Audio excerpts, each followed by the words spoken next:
13th Vengeance, and you're listening to The Movie Raid.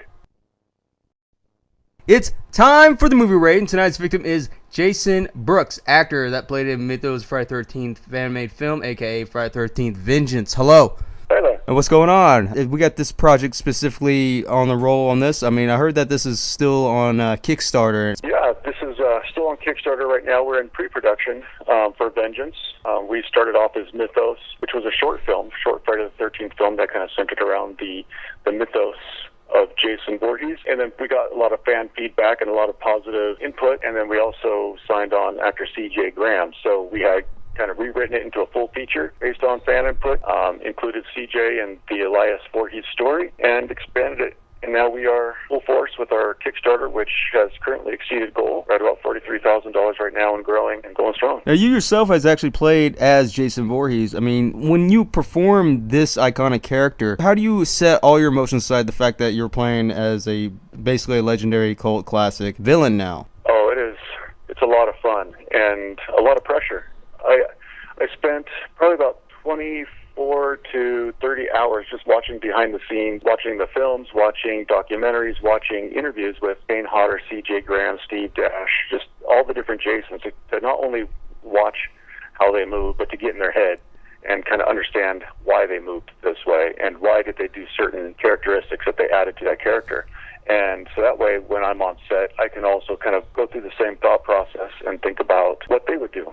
And then, of course, put my own take on it and try to do a combination, because this particular Jason is kind of a mix of Kane Hodder, C.J. Graham style. I sometimes sit there and I'm beside myself. Can I get this opportunity to play this character in such a big production? It just blows me away. There's a lot of fan-made films. I mean, there's a lot of fan Jasons out there that, it's swarming all over YouTube. I mean, there's a lot of them that just want to just play the character and just have some fun, but there's also the point where you kind of have to get serious with it, because if you're playing this particular character, there's a lot involved, not just putting on a mask and then just killing a bunch of people. This is something more in depth, especially if you're following Friday 13th. Jason is something a lot more than what he is. He's not stupid, and I'm sure there are people there probably think that maybe he's mentally challenged. No, I don't think he's that at all, because he knows what he's doing. He's an expert killer, and we follow that throughout the entire saga of this. And yes, there's different variations of Jason, and there's slightly different ways of how Jason behaves, but we get an idea of what Jason is. We don't really need to have a full backstory, so to speak. Yeah, and that's one thing that the director, Jeremy Brown,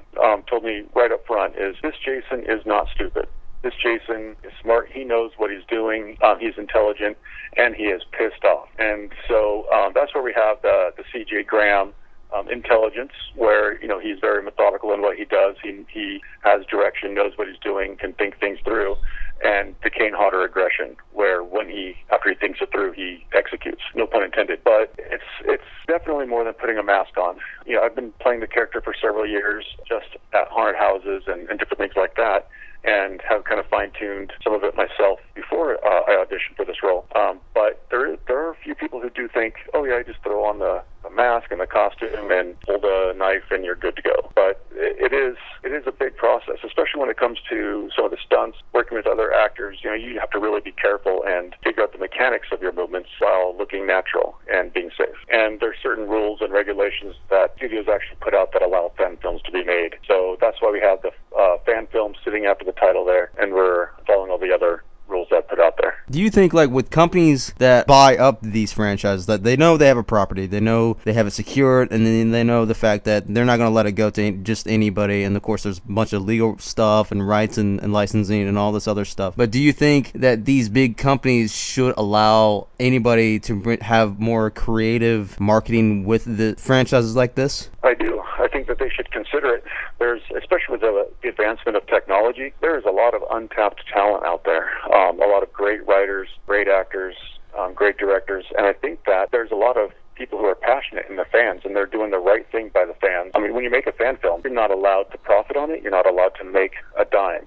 It doesn't become about making something to make money. You raise the money so that you could rent lenses and rent locations and rent equipment and fly actors in and hotels and food and catering and costumes. There's lots of expense with making a film outside of paying people. And we're making this film, and a lot of other fan films, they make their films because they want to, and because they want to tell that story and pay homage to the character and the franchise. Whereas sometimes the studios, they want to appeal to the broadest audience, and sometimes that kind of veers away from the core of what made the franchise popular in the first place, because they're trying to appeal to a wider group, bring in a broader audience to make more money. And so I think that they should absolutely consider fan films. They're made very inexpensively. They're made with a lot of passion.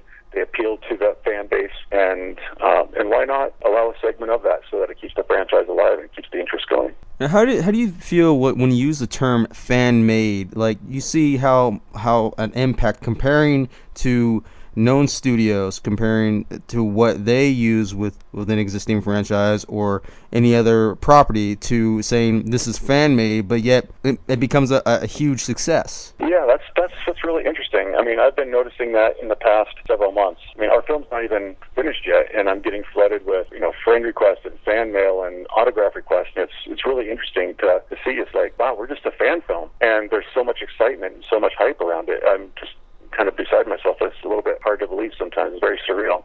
Like I said, I've played Jason Voorhees live, kind of, in a haunted house environment, working the queue with other people around, just kind of entertaining people in the line. And as far as films, I've played other creatures in the past. Got a good friend, filmmaker named Todd Redenas, who is signed with Troma, and he makes a lot of short films. I've played a couple of his monsters in the past. I also played Darth Vader, and I've done that paid through Lucasfilm for several events and television appearances and things like that. And then have done some other acting roles, character acting in the past for some other independent films. Now, compared to this current project, I mean, do you think this is more of a relief for you in terms of kind of stepping into something a little bit more different, but you're familiar territory, though? Yeah, this is absolutely familiar territory for me, and it's a lot of fun, because that's the easiest part, is showing up and being Jason. After I auditioned and got the role, they quickly learned that I can do more than just show up and wear the costume. And so I've been producing as well now, and I made the costume myself, outside of the hockey mask, which was made by a local friend, Brian Hargrave from Splat Creations. But the rest of the costume is made by me. Several of the other costumes that you'll see in the film were made by me. And then producing. Just overall, it's been night and day, nonstop for months. A lot of sleepless nights and a lot of work. And so I've been juggling both producing and acting in this particular film, which has been a lot of fun, but a lot of work. And it's been very rewarding so far. Do you prefer to balance between the two in terms of acting and producing, or do you think that this could be a big payoff in the long run of your career? I haven't actually thought about the career part of it yet. I think I've just been focusing on what needs to be done today, and not where it will take me yet. There's just a lot of things that need to be done to make this film right for us and for the fans. There's a lot to live up to now, and so I've been kind of thinking about that. But I think in terms of which one do I prefer, I really, really enjoy the acting. And on one hand, there are days where I look at my to-do list and tasks, and I think, oh, it'd be so nice to just act and just be there and put the costume on and, be 12 hours in this stuffy costume, act and enjoy that. And then on the other hand, there's parts of me that say, I'm really glad I have this opportunity to be a producer with these guys, because I have a say. And being a Friday the 13th fan myself, these guys really, really value my input and have shown me time and time again that my opinion is valid, that they respect it, and we all respect each other's opinions and input. So being able to add to the creativity of the project has been something that's kept me going as well, that makes me enjoy that producer role. In my opinion, is I think a lot of companies should, I'm sure there are people out there that do quite a bit of this directing, producing, and so forth, but I think it's a good key element.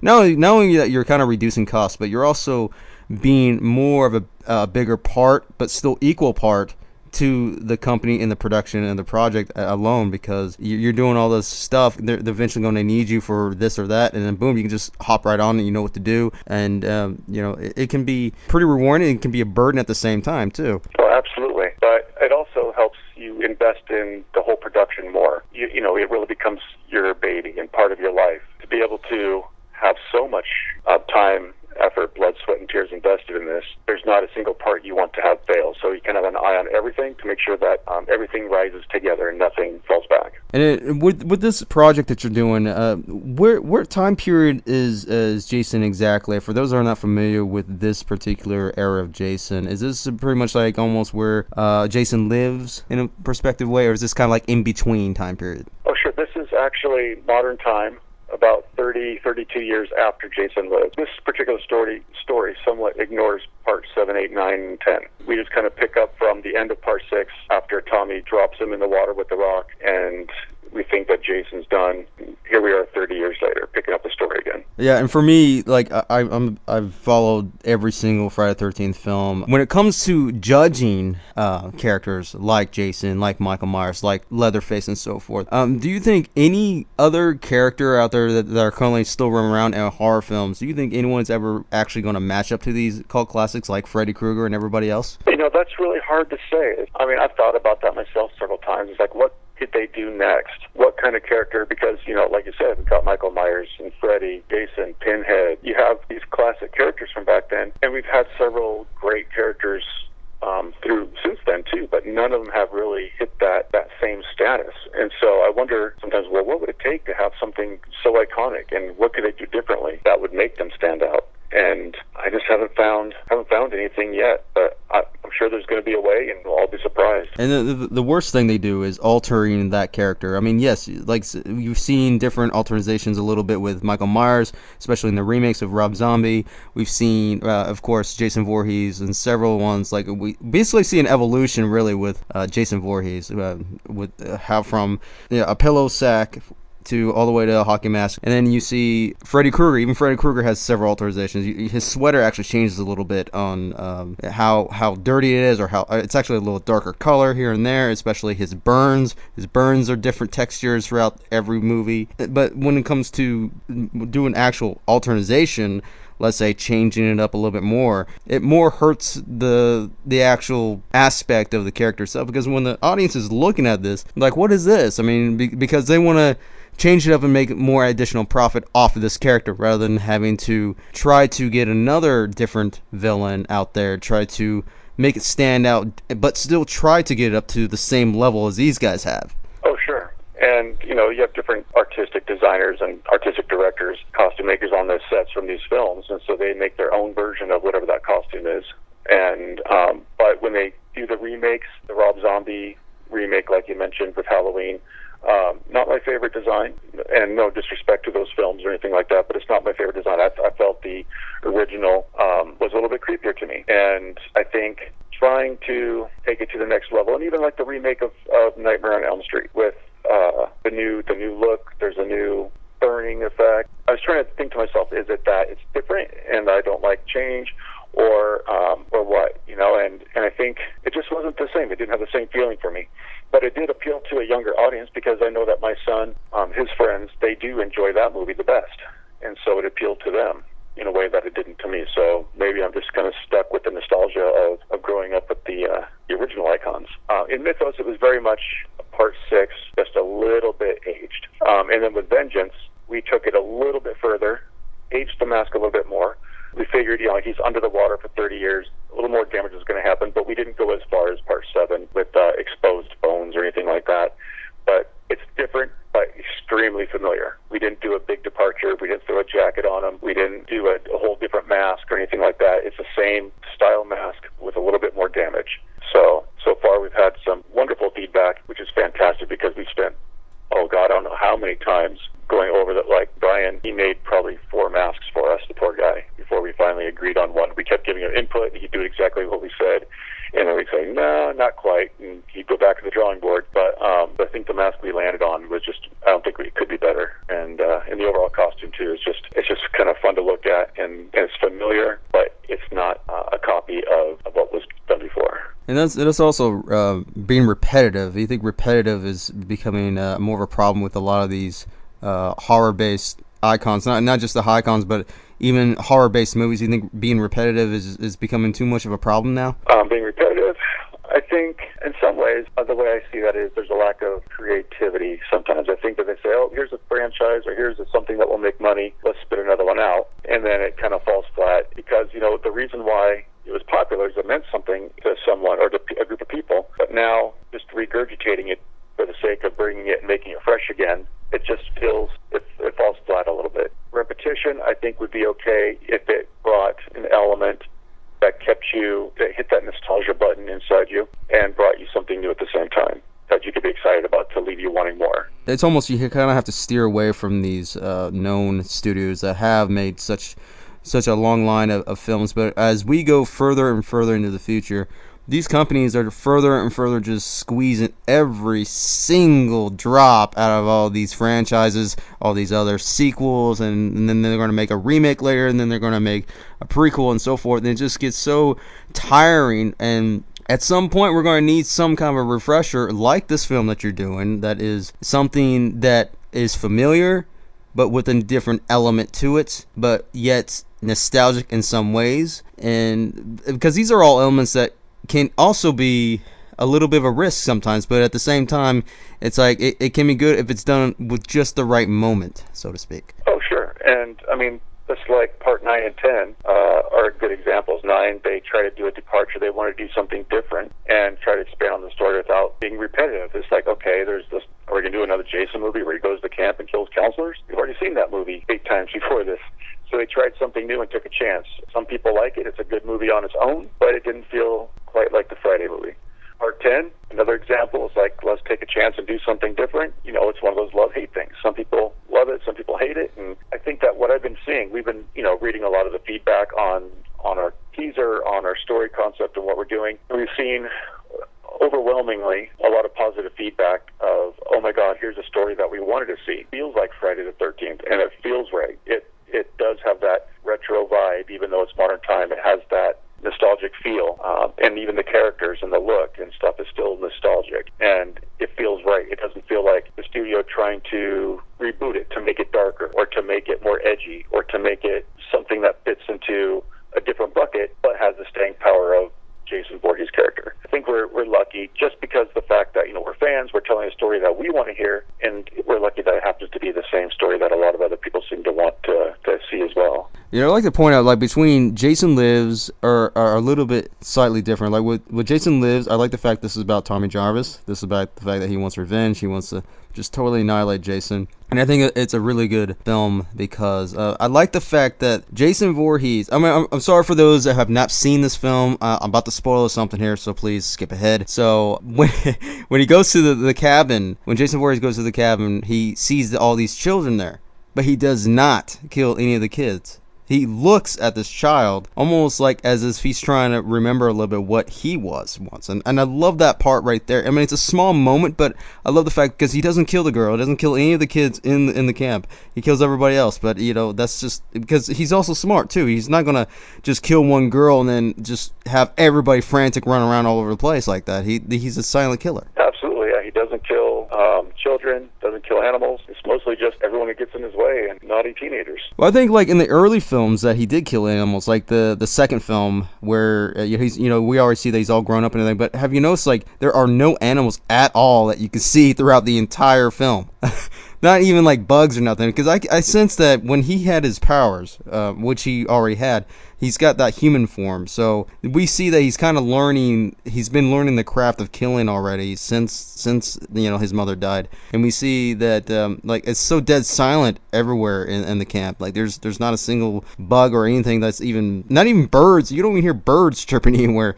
But I mean, we see, like I said, the evolution of Jason, that human version looking at him, because the second he gets killed, that's when his powers really kick in. That's when we really see the fact that this guy is unstoppable, because he does feel pain, but he can die, but he does come right back. Absolutely. But with the cast, who's in the cast? If you're able to tell, can you tell us whose involvement in the cast so far in this film of Friday the 13th that you're involved? Yeah. So on Vengeance right now, of course, we have myself as Jason. We've got Lexington Vanderberg. She's playing Angelica Jarvis, Tommy Jarvis's daughter, and her best friend in the film is a great actor named Austin Vaughn Johnson. We also have C.J. Graham, as you know, played Jason in Part 6. He's coming to play Elias Voorhees in this film, who's Jason's father, who has made appearances in comics and was about to make an appearance at the end of Part 6, but Tommy McLaughlin was not able to get that part filmed for that particular movie. So, and speaking of Tommy McLaughlin,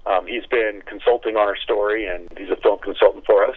We've talked to him already a few times, and he's been wonderful. We have Steve Dash, who, as we know, played Jason in Part 2, the real Jason, with the sackhead Jason. So we're actually going down to Florida on Sunday morning here, and we're going to go film his scenes. And then we've got a large cast of some other people you might know, Diana Prince and Veronica Ricci. We have Bugsy Hoffa. He was, if you ever played the Friday the 13th video game, he's one of the counselors in the video game. Nice. So he's in the film. Yeah. And he's been with us from the start, from the Mythos beginnings. All really good people. We have Sanaya Loutzis, this really great up-and-coming star. She's a young lady who's also going to play one of the Jarvis daughters in the film, and she's a wonderful girl. She's been in several movies with Frankie Muniz, another one called Beloved Beast that just got picked up by Lionsgate. We just have a lot of wonderful talent. Ray Hopper, a local Northwest film star, just really strong talent. I can't even think of everyone right now. Large cast, huge crew, but yeah, we'll keep announcing new people on our F13 Vengeance fan page on Facebook as well. Yeah, so go ahead and plug in anything that you want to promote with that, any links, any Twitter account, anything. Oh, sure. Right now we just have our teaser trailer. We shot some footage in September, or basically the opening of the film out at a lake out here, and we built our teaser off of that. That's what you see on the Facebook page. That's what you see on the Kickstarter page. You can find F13 Vengeance on Kickstarter.com up until November 24th. And then we have another trailer that we're going to release here in the next couple of months. It's just that we don't have enough content from the overall film to justify making a full trailer yet. We want to make sure that whatever we put out is quality and it's good and actually takes it to another level. And right now, with just the opening scene, I don't think that would be fair to our fans to put something out just for the sake of putting something out. So we'll get some more footage with Steve this weekend. We'll shoot some more things between now and the end of the year, and we're going to pick up full production in February. And somewhere in there, we'll produce a nice first official trailer. There you have it, everybody. That is actor Jason Brooks. Thank you so much for having me. Always, man.